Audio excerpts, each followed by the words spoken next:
Perkenalkan, ini Indonesia, negara yang kurang lebih memiliki luas sekitar 1,905 juta kilometer persegi. Negara dengan luas sebesar ini tentu memiliki sejarahnya sendiri. Indonesia sendiri pernah dijajah oleh Portugis, Spanyol, Inggris, hingga Belanda dan terakhir Jepang. Tapi, bagaimana bisa Indonesia merdeka? Apa yang terjadi ketika akhir pendudukan Jepang di Indonesia? Dan apakah dampaknya pada masa kini? Halo semuanya, perkenalkan nama saya Mario Jeffrey Christianus. Dan pada kesempatan kali ini saya akan menceritakan tentang apa yang terjadi pada kependudukan terakhir Jepang di Indonesia dan apa sajakah dampaknya pada masa kini.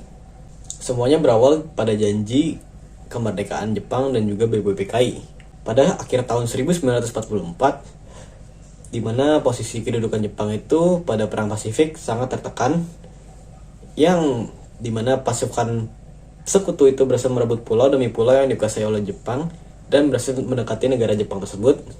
Nah, dalam kondisi yang terdesak tersebut, Jepang mengulangi kembali janjinya untuk memberikan kemerdekaan kepada Indonesia.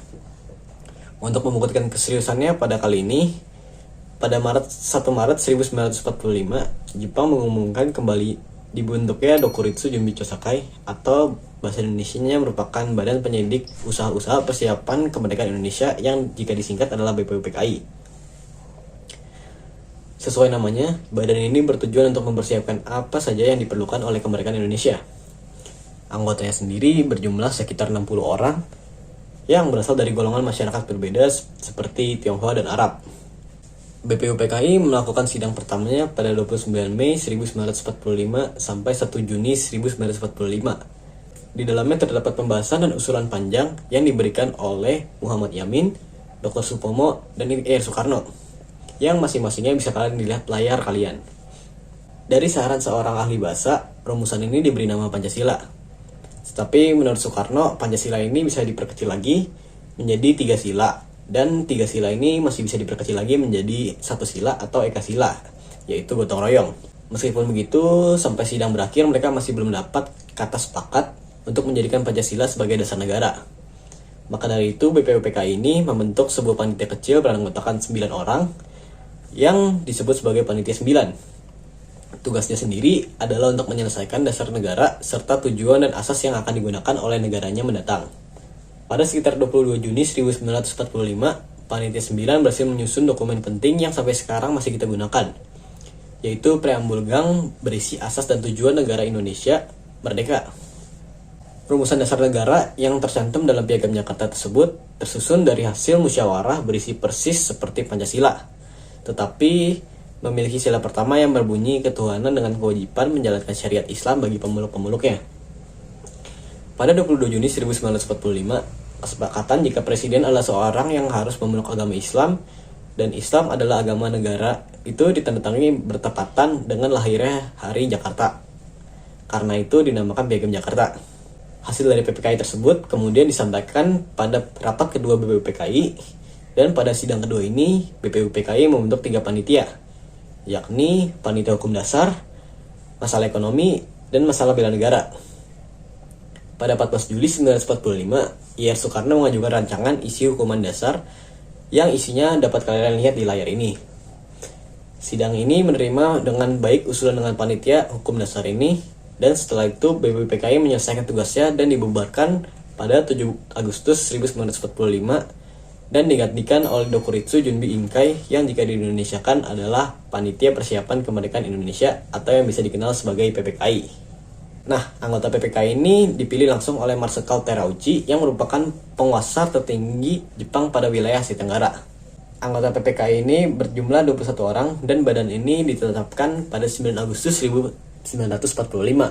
Anggota PPKI berjumlah 21 orang dan badan ini ditetapkan pada tanggal 9 Agustus 1945. Nah, kemudian Marsekal Terauchi ini kembali mengundang 3 tokoh pergerakan nasional, yaitu Ir Soekarno, Muhammad Hatta, dan Dr. Rajiman Weddiriningrat untuk datang ke markas pusat Jepang di Asia Tenggara.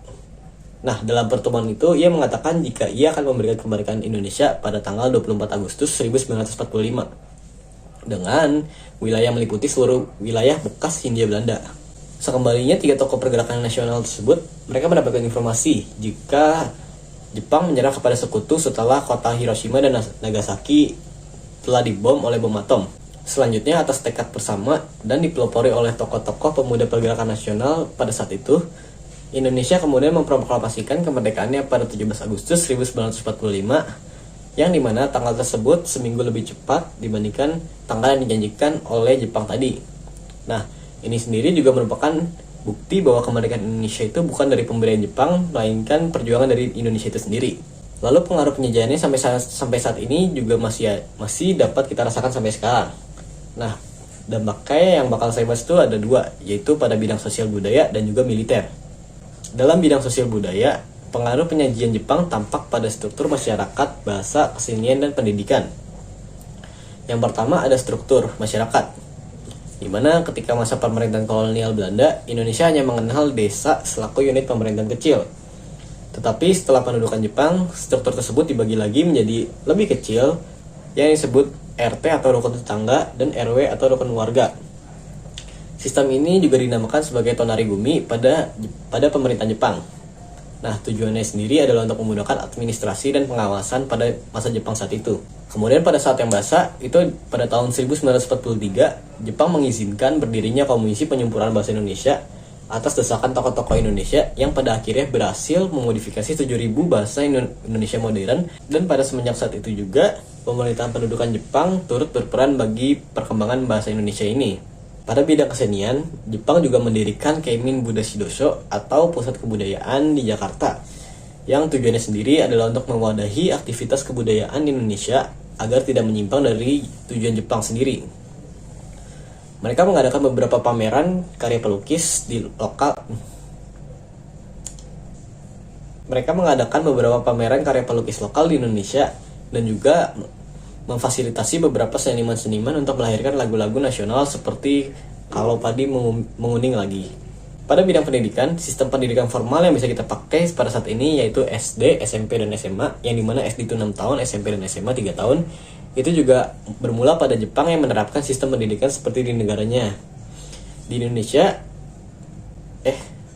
Jepang juga menghilangkan diskriminasi di bidang pendidikan, tidak seperti pada masa penjajahan kolonial Belanda.